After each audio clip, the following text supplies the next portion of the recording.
Hello, everyone, and welcome. My name is Crystal Burton. I am a career specialist and the employer team lead for employer partnerships for the College of Social and Behavioral Sciences. I'm thrilled to be joined today by Madeline Brock of HoomHouse. HoomHouse is a leading platform that connects aspiring BCBAs, RBTs, and BCABAs with experienced supervisors through their comprehensive marketplace. They also offer tools for tracking field supervision hours, ensuring that candidates meet certification requirements. Today, we're going to explore the services that they offer and how they can support you in every stage of your professional journey. Let's dive in and welcome, Madeline. I'll turn the time over to you. Hi, thank you so much. We're glad to be here. We love working with Purdue. Your ABA students have been exceptional. They're doing amazing things in the field. So thank you so much. I'm excited to kind of go over what HoomHouse has to offer and just a little bit more about supervision requirements for the BACB.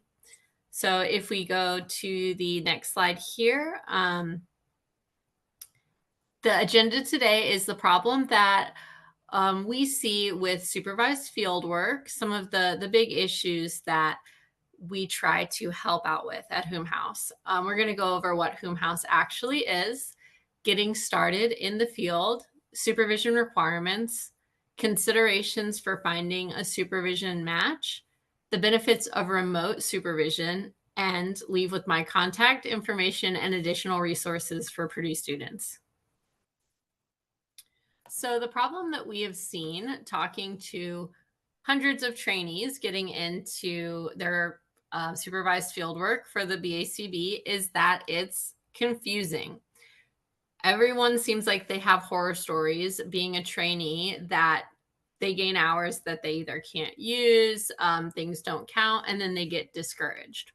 So on the next slide here, I want us to reflect back on your enrollment at Purdue. You had an enrollment advisor to ask what classes you needed next. You were made aware of the application deadlines, the processes, and you were able to reach out to an actual person to help get you into the classes you needed. Your path was clear. You had assistance along the way. Don't you wish that obtaining your supervised fieldwork hours was the same? So HoomHouse tries to make supervision better by clearly explaining the processes, offering quality supervisors, and helping you every step of the way. On the next slide here, we'll talk a little bit more about what HoomHouse is. So HoomHouse offers trainees looking for remote supervised fieldwork a supervision marketplace. This consists of over 75 exceptional BCBAs from around the world. The BCBAs that we have are personally vetted by myself. We use scenario and interview-based questions to make sure that they are quality and that they're going to provide great supervision. We bring on specialized BCBAs, such as experts in OBM. We have doctorate level researchers and BCBAs that are expanding the field into exciting new spaces, such as hospitals. We're also proud to be the only remote supervised fieldwork partner for Purdue. A lot of people ask me, what does the marketplace look like? They want an explanation a little bit more. So we always find it helpful to provide a picture of what our marketplace looks like. This is an example of a profile for a BCBA that you might look at when you're trying to find a remote supervisor. It has the modalities that they're experienced in, their expertise, when they were certified, and their rate. It also talks about how many people they have supervised on the platform and how many hours of supervision meetings they've hosted. We provide video interview clips of them so that you can go through and find a perfect supervision match by state, experience, or price.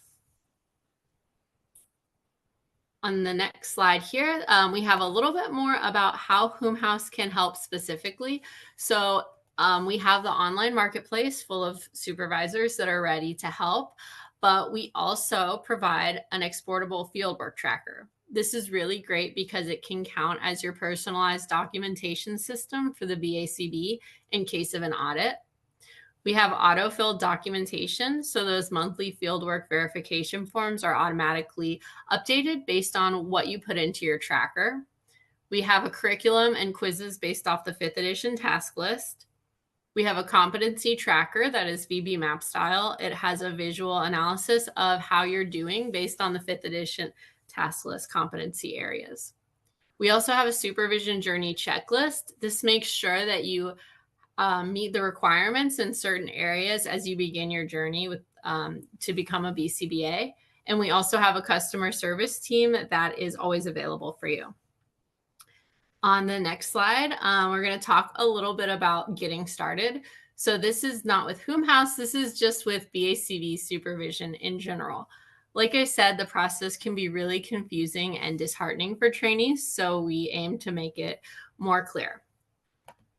Before beginning supervised fieldwork, there are a few key items that you want to make sure that you've accomplished. And this is before you accrue even 1 hour. You want to make sure that you are attending qualifying behavior analytic coursework. If you're going for your BCABA, you want to make sure that you're in that undergraduate coursework. And if you're going for your BCBA, you have to be in graduate level coursework. And you have to have started this coursework before you begin accruing any hours. A supervision contract must be in place before you begin accruing hours as well. This list is not all inclusive, so there are a few additional pathways per the BACB, but these are going to be the most common things that you need to get started. Remember, you have 5 years from collecting your first hour to finish your supervised fieldwork experience.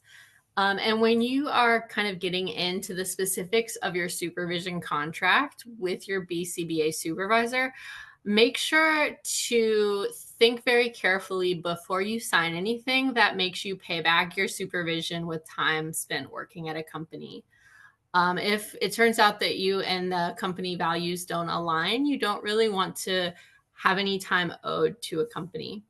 You also want to make sure that the rates match what you verbally discuss with your BCBA supervisor, and you want to avoid non-competes. On the next slide here, well, before beginning your supervised fieldwork, if you don't take anything else away except this from our training, I want you to make sure to know it's okay to interview your BCBAs. A lot of times I feel like trainees feel intimidated because your BCBA is supposed to be your boss and mentor. But I want you to try to think about interviewing your BCBA like your career depends on it, because it kind of does. The person that you have mentoring you is going to shape the provider that you're going to be in the future. So it's okay to be selective here. Ask about their experiences and see if they align with your goals.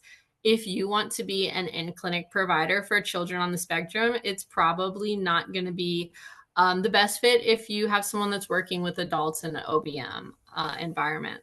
You want to ask about how they approach supervision and make sure this aligns with how you can learn.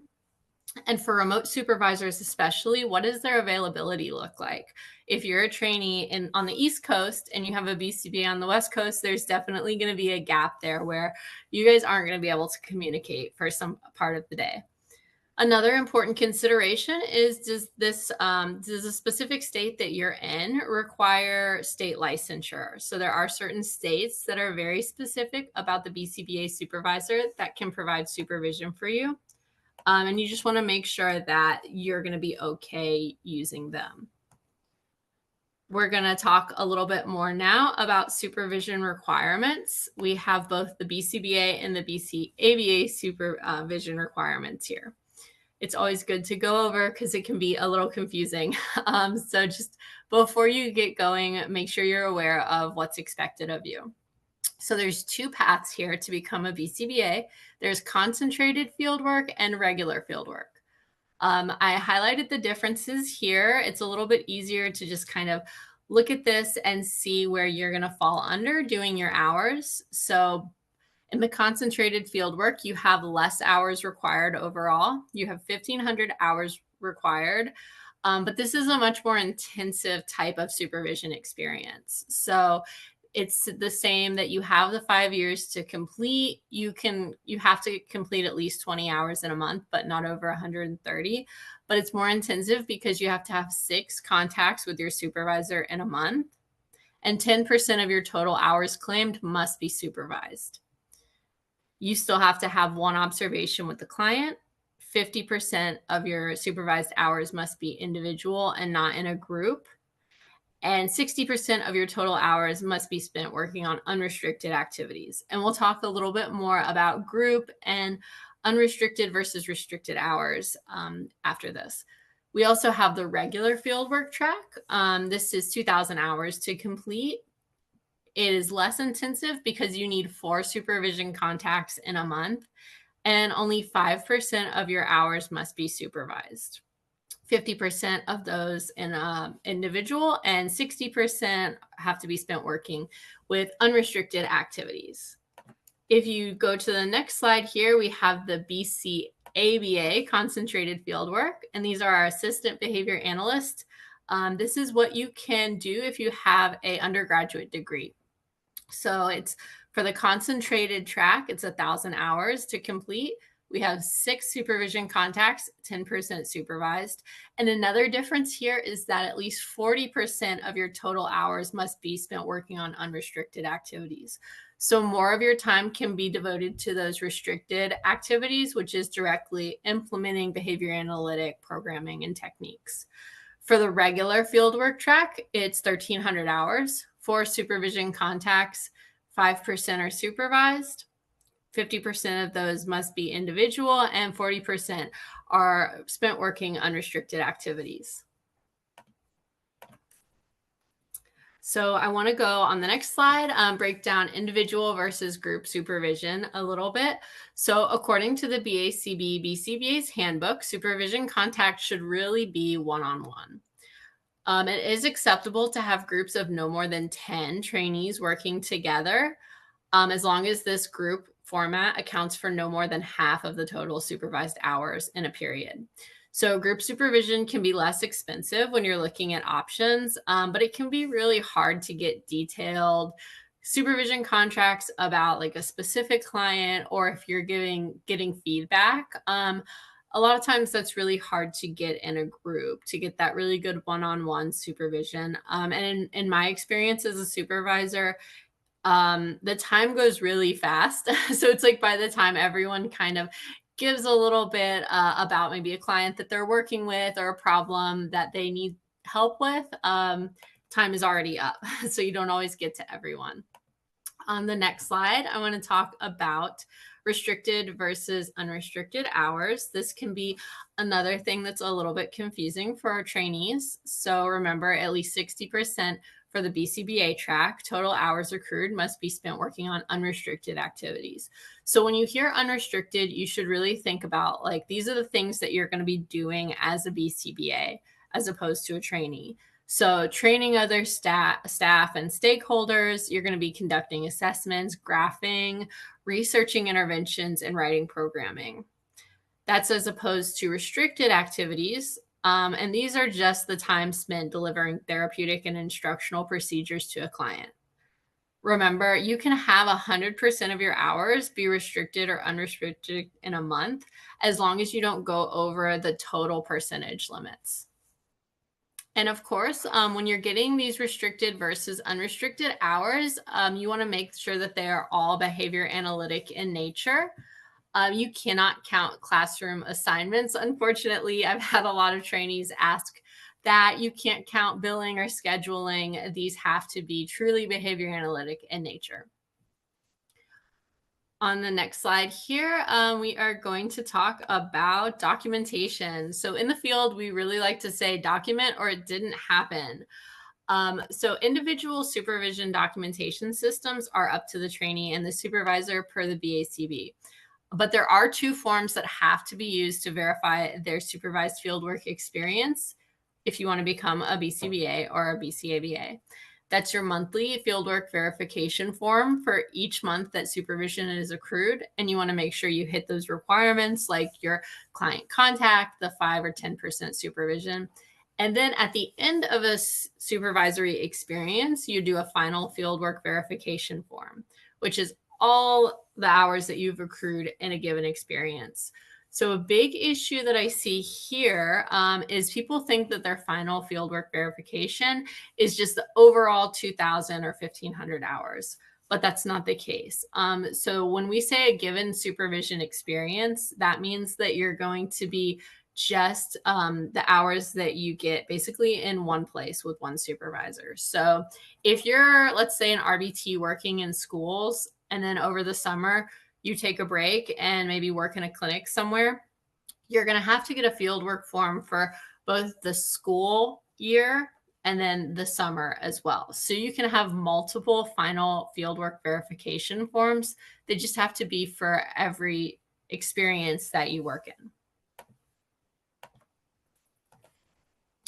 Next, I want to talk about how to find the perfect supervisor match for you. And this can be on or off HoomHouse, but these are still some things that should be considerations when you, as a trainee, are looking for a perfect supervision match. You want to ask a BCBA about their qualifications. So some of us have qualifications that set us apart, such as our PhD. If you're into research, that might be something that you'd want to ask about. Credentials and experience. So once again, you want to ask about what's their background, what is their history, what kind of populations have they worked with, as well as state regulations. Once again, you want to make sure that the state that you will be working in as a trainee aligns with the state that they're licensed in, and see if that is something that's going to help or hinder you. So ask about their supervision style, the way that they give feedback. Is it in a written format, or is it just something that you're going to hear during a supervision meeting? And how does that work for you? You want to ask about accessibility. So how quickly should you expect a response from your supervisor? And time zones. So if this is a remote supervisor, once again, you want to make sure that those time zones aren't going to be anything that impacts the quality of your supervision. It's important to ask about the structure of your supervision. So what is it going to look like? Some supervisors have a very rigid set of things that they want to follow and teach, which works really well for some people. Other people kind of want a more individualized approach that just focuses on what they need for their specific clients. There's no wrong way, but it just is kind of dependent on how you think that you're going to learn best. You want to ask about documentation and requirements, supervision history, the cost of supervision, and your overall compatibility. So I want to talk about the benefits of both remote supervision and working with a marketplace. On the next slide here, we'll see the benefits of specifically remote supervision. So you get hours sooner. Typically with remote supervision, it's a little bit more flexible. So you can get your supervision meetings when you are off nights and during the weekends. A lot of our BCBAs kind of cater to those times. Some of them have jobs working in clinics or schools as well. So it's really helpful because you can just get those hours when you need them. You have access to supervision in rural areas. When I was a trainee, I only had 2 ABA clinics. I think it was like in the whole county that I was living in. So we really like that HoomHouse kind of brings you supervisors from all around the world to those more rural areas that might not have as many choices. There's group offerings. These can save you money, and it definitely helps build a supervision community when you're working with people from all over the country in a small group. This can help you also supplement your hours remotely. So let's say that you already have a BCBA supervisor that you love and you're learning from, but HoomHouse can help you pick a supervisor that is in a different kind of specialty, or that has even more experience in the same area that you're looking in. So this is a good way to supplement your hours remotely, which can help you get additional hours on your schedule and keep the hours you earn. So when I say keep the hours you earn, I've seen trainees in the past that maybe don't get that 20 hours in a month. I know it seems like, of course, you can get 20 hours, but think about this. If you are, let's say it's December, and maybe your client takes off for 2 weeks, and they have the like winter cold for the first week. You're really getting down to just like a week with your supervisor where you're having to like get those contacts in, make sure that you get all your hours on time. And I've actually seen where they don't, trainee won't get the 20 hours in the month. So if you are working with multiple supervisors for the same organization, you can make sure that you are getting those hours cumulatively, even if one supervisor gives you less. So you can finish on schedule within those 5 years and diversify your supervision experience. So on the next slide here, you will see supervision diversity. Just a few things to think about. The supervisors that you pick might have experience in multiple settings. So once again, we've talked about in clinic, in school, in home, in the community, but at HoomHouse, we have supervisors that are doing research actively. We have professors, we have people that are working in hospitals, which is really cool. So you can get those multiple setting differences as well as an expanded scope of competence for the supervisors that you choose. All supervisors have different data collection methods. So as a trainee, you'll get a holistic insight to different ways that you can collect data, even on the same behavior. All of our supervisors obviously have different educational backgrounds. You might have someone that has an undergraduate in criminal justice, psychology. We have some people that used to be teachers. So we really just offer a diverse marketplace where you can handpick a supervisor and all of their experience, their passion, their educational backgrounds kind of come together to help you. I also write blogs for HoomHouse, and in one of my blogs, I did pose the question, is it more ethical for trainees to glean experiences from multiple sources around the world than it is for the traditional way to just get supervision from 1 or 2 BCBAs at the same exact practice with the same exact policies? So kind of think on that for a little bit and see what you think about your supervision experience. Another benefit, and we see here with the exceptional degree and background that you're going to be earning from Purdue, we would love to have you join our marketplace as a BCBA in the future. So BCBAs at HoomHouse love, this is a way to earn additional income. They love disseminating their knowledge and growing the future of ABA together with us. If you have additional questions or need some resources for supervision, I do write really comprehensive blogs for HoomHouse. We touch on anything from data collection methods for your field work. We talk about breaking down the BACB requirements, ethics. I really try to make it palatable for our readers, especially trainees. That way you can get some knowledge in writing that will help you on your journey. Also, the BCBAs, the BACB's BCBA handbook, really it has it all. It is a great resource. You just have to get in there and find the information you need. The BACB has also released videos on supervision requirements that are extremely helpful. I recommend checking out their LinkedIn. It's the Summer Supervision Series, and they're great. I'm going to leave you with a way to contact me. My email is madeline@hoomhouse.com. I would love to connect and answer any additional questions that you have. I want to hear your feedback on your supervision experience and see if HoomHouse can help you. Thank you.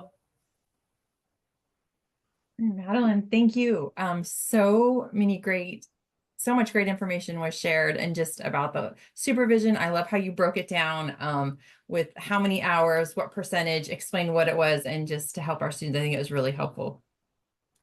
Thanks for having us on. I'm glad I could help. Thank you. And thank you for watching, and have a great day, everybody.